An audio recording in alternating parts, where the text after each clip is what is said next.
नमस्कार साथियों, T4 teacher के यूट्यूब चैनल पर आप सभी का हार्दिक स्वागत है। आज के इस वीडियो में हम डिस्कस करेंगे शिक्षक भर्ती परीक्षा 2024 सामान्य हिंदी के 15 महत्वपूर्ण प्रश्नों को और आज का यह हमारा वीडियो नंबर 37वां है। चलिए आज के इस वीडियो को शुरू करते हैं। वीडियो पसंद आए तो लाइक कर दीजिएगा, शेयर कर दीजिए अपने सारे साथियों को और अभी तक चैनल पर नए हो तो चैनल को सब्सक्राइब कर लीजिए ताकि ऐसे वीडियो आपको मिल सके।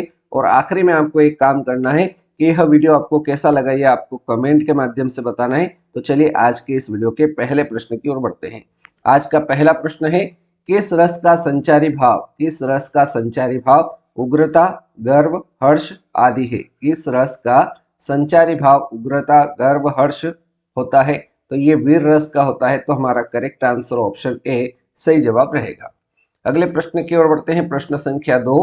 प्रश्न क्रमांक 2 है, प्रति उपसर्ग, प्रति उपसर्ग से कौन सा शब्द बना है? यहाँ पर आपको प्रति उपसर्ग से बना शब्द बताना है। प्रयत्न है, प्रबल है, प्रत्यक्ष है या फिर पराजय है। तो यहाँ पर प्रति उपसर्ग से बना शब्द जो हो जाएगा वो प्रत्यक्ष हो जाएगा। ऑप्शन सी हमारा सही उत्तर रहेगा। प्रश्न संख्या 3। प्रश्न क्रमांक 3 है, निम्न में क्रिया विशेषण है। यहाँ चार ऑप्शन में आपको क्रिया विशेषण बताना है। अंधेरा ये आपका क्रिया विशेषण नहीं है। चाल चलन ये भी क्रिया विशेषण नहीं है। सौंदर्य ये भी क्रिया विशेषण नहीं है। लेकिन ऑप्शन बी में आपको जो धीरे धीरे शब्द दे रखा है यह आपका क्रिया विशेषण है। हमारा राइट आंसर ऑप्शन बी के साथ रहेगा। आगे बढ़ते हैं प्रश्न संख्या 4 की ओर। प्रश्न क्रमांक 4 है, इनमें कौन सा शब्द जातिवाचक संज्ञा है? यहाँ पर आपको जातिवाचक संज्ञा बताना है। ऑप्शन ए है गंगा, बी है स्वर्ग, सी है मंडल, डी है मनुष्य। तो इन चारों विकल्प में कौन सा शब्द आपको जातिवाचक संज्ञा दिख रहा है? तो आप कहोगे कि सर मनुष्य शब्द जो है वो जातिवाचक संज्ञा के अंतर्गत आएगा। तो आपका राइट आंसर जो रहेगा वो प्रश्न संख्या 4 का करेक्ट आंसर ऑप्शन डी बिल्कुल सही उत्तर रहेगा। आगे बढ़ते हैं प्रश्न संख्या 5 की ओर। प्रश्न क्रमांक 5 है, सूखा शब्द का तत्सम रूप है। सूखा शब्द का तत्सम रूप क्या होगा? सूख होगा, शुष्क होगा, शुष्क होगा या फिर सूखा होगा? तो सूखा शब्द का तत्सम रूप जो होगा वो शुष्क हो जाएगा। ऑप्शन बी हमारा राइट आंसर रहेगा। चलिए प्रश्न संख्या 6, इनमें से एक शब्द सदा बहुवचन में प्रयोग होता है। चार ऑप्शन में से एक शब्द ऐसा है जिसका प्रयोग सदा बहुवचन में होता है। कौन सा विकल्प सही हो जाएगा? ऑप्शन देखते हैं, हाथ, शिशु, प्राण या फिर घोड़ा। तो इनमें से कौन सा शब्द है जिसका प्रयोग हमेशा बहुवचन में होता है? तो इसका करेक्ट आंसर ऑप्शन सी, प्राण शब्द जो है इसका प्रयोग सदा बहुवचन में होता है। तो राइट आंसर ऑप्शन सी के साथ रहेगा। Next question, question number 7। Question number 7 है, दे रखा है कलुष का विलोम शब्द है। कलुष शब्द का आपको विलोम शब्द बताना है। तो याद रखना है साथियों, कलुष शब्द का विलोम शब्द निष्कलुष हो जाएगा। ऑप्शन बी हमारा राइट आंसर रहेगा। आगे बढ़ते हैं प्रश्न संख्या 8 की ओर। प्रश्न क्रमांक 8 दे रखा है, मानवता शब्द में कौन सी संज्ञा है? यहाँ पर आपको शब्द दे रखा है मानवता और इसमें पूछा है कि इसमें कौन सी संज्ञा होगी? भाववाचक संज्ञा होगी। ऑप्शन बी दे रखा है जातिवाचक संज्ञा, सी है द्रव्यवाचक संज्ञा या फिर ऑप्शन डी दे रखा है समूहवाचक संज्ञा। तो याद रखना है कि मानवता शब्द में जो संज्ञा होगी वो कौन सी हो जाएगी? भाववाचक संज्ञा होगी। ऑप्शन है हमारा राइट आंसर हो जाएगा। ठीक है, चलिए आगे बढ़ते हैं प्रश्न संख्या 9। प्रश्न क्रमांक 9 है, प्रेमचंद के अधूरे उपन्यास का नाम क्या है?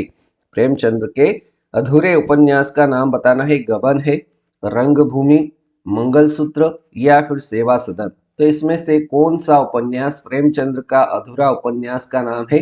तो मंगलसूत्र प्रेमचंद जी का अधूरा उपन्यास का नाम है। तो correct answer option C right answer रहेगा। प्रश्न संख्या 10। प्रश्न क्रमांक 10 है, जेब कतरा। जेब कतरा शब्द में आपको समास बताना है। जेब कतरा शब्द में कौन सा समास होगा? कर्म तत्पुरुष, ऑप्शन बी है कर्मधारय, सी है संप्रदान तत्पुरुष, ऑप्शन डी दे रखा है अव्ययी भाव समास। ठीक है, तो यहाँ पर आपको शब्द दे रखा है जेब कतरा।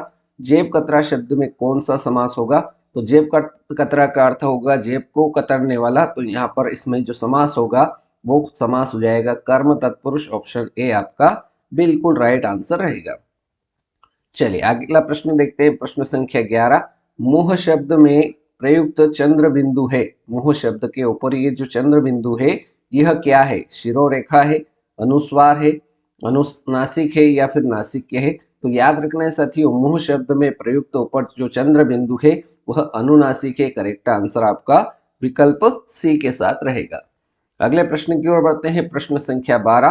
प्रश्न क्रमांक 12 दे रखा है, पीयूष का पर्यायवाची शब्द कौन सा है? पीयूष शब्द का आपको यहाँ पर पर्यायवाची शब्द बताना है। कौन सा होगा? कमल होगा, अमृत होगा, सरस्वती या फिर कोयल?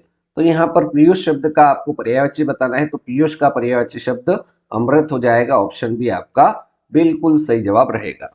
Next question, question number 13। Question number 13 दे रखा है, स्वागत शब्द का सही संधि विच्छेद होगा। स्वागत शब्द का आपको सही संधि विच्छेद बताना है। स्वधन आगत, ऑप्शन बी दे रखा है सुधन वागत, सी है स्वाधन गत, या डी दे रखा है सुधन आगत।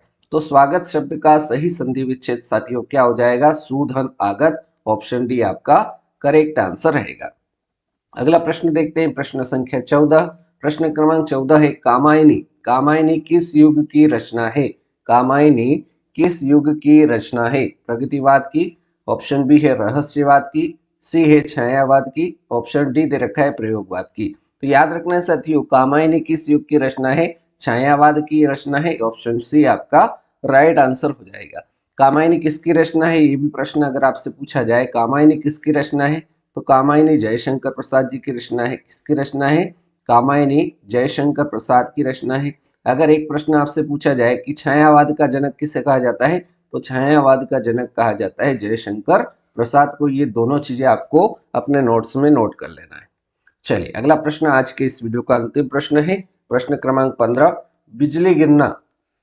प्रश्न दे रखा है, बिजली गिरना इस मुहावरे का अर्थ पूछा है। बिजली गिरना इस मुहावरे का अर्थ क्या होगा? चकाचौंध होना, ऑप्शन बी है प्रलय होना, सी है घोर विपत्ति आना, डी है अंधेरा हो जाना। तो याद रखना है साथियों, बिजली गिरना इस मुहावरे का अर्थ होगा घोर विपत्ति आना। ऑप्शन सी आपका राइट आंसर रहेगा। ठीक है, तो इस प्रकार से साथियों आज के इस वीडियो में हमने शिक्षक भर्ती परीक्षा 2024 से संबंधित सामान्य हिंदी के 15 महत्वपूर्ण प्रश्नों को हल किया। उम्मीद करता हूँ ये 15 प्रश्न आपने नोट कर लिए होंगे और आपको अच्छे समझ में भी आ गए होंगे। आपने वीडियो को पूरा देखा उसके लिए बहुत बहुत धन्यवाद। यदि वीडियो पसंद आया हो तो क्या करना है, आपको लाइक कर देना है, शेयर कर देना है अपने सारे साथियों को, और चैनल को सब्सक्राइब नहीं किया तो चैनल को सब्सक्राइब करके सामने बेल आइकॉन को प्रेस कर दीजिए, ताकि नया वीडियो जब भी आए उसका नोटिफिकेशन आपको मिल सके और आप इसी प्रकार से बहुत ही शानदार और अच्छी तैयारी करके 2024-25 में अपना सिलेक्शन पक्का कर सके। उम्मीद करता हूँ ये सारी बातें आपको समझ में आ गई होगी। तो आज के वीडियो में इतना ही। अगले वीडियो में मिलते हैं नए प्रश्नों के साथ। तब तक के लिए जय हिंद, जय भारत, वंदे मातरम।